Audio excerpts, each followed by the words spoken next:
প্ৰাকৃতিক দুৰ্যোগে কেৱল মানুহৰ প্ৰাণ কাঢ়ি লৈ নাযায়, তাৰ লগত কাঢ়ি লৈ যায় আপোনাৰ আশা আকাংক্ষা সপোন, আপুনি পুহি থৈ দিয়া সেই সকলো বস্তু মনতে শেষ হৈ যায়। তাৰে এটা উদাহৰণস্বৰূপে আজি এই আপোনালোকে স্ক্ৰীণত দেখা পোৱা ভিডিঅ'টোতে গম পায়, কোনেবা এই ধনখিনি নিজৰ কি সপোন পূৰাবৰ কাৰণে থৈ দিছিলে আপুনি মই কোনো নাজানো। এই ভিডিঅ'টো মই পাইছিলোঁ যে বানপানীৰ সময়ত কোনোবা পুখুৰীত পৰি আছিলে নেকি, কাৰ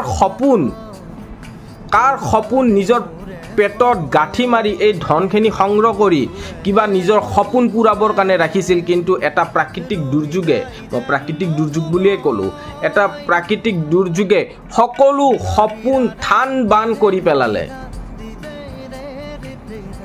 এইটোৱে হৈছে আজিৰ সময়ত প্ৰকৃত সত্য। আমি ওপৰ অসমৰ বানপানীৰ কথা সকলোৱে জানো, যিটো সমস্যাৰ সন্মুখীন সেই মানুহসকল হৈছে, সেই বস্তুটো আমি সকলোৱে অনুভৱ নকৰিলেও আমি সকলোৱে জানো। যাৰ লগত হৈছে সি অনুভৱ কৰিছে।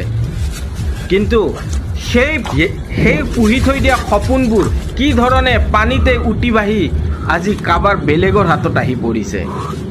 সেইকাৰণে জীয়াই থকা দিনকেইটাত আপোনালোকে সুখেৰে থাকক, ইনজয় কৰক, নিজৰ লাইফটো ইনজয় কৰক, কাৰণ কাৰ লগত কেতিয়া কি ঘটনা ঘটে কোনো নাজানে।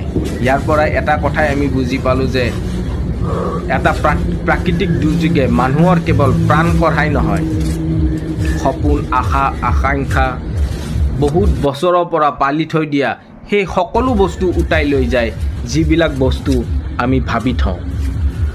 সেইকাৰণে সময় থাকোঁতে সকলো বস্তু কৰি লওক। ধন্যবাদ। জয় অসম।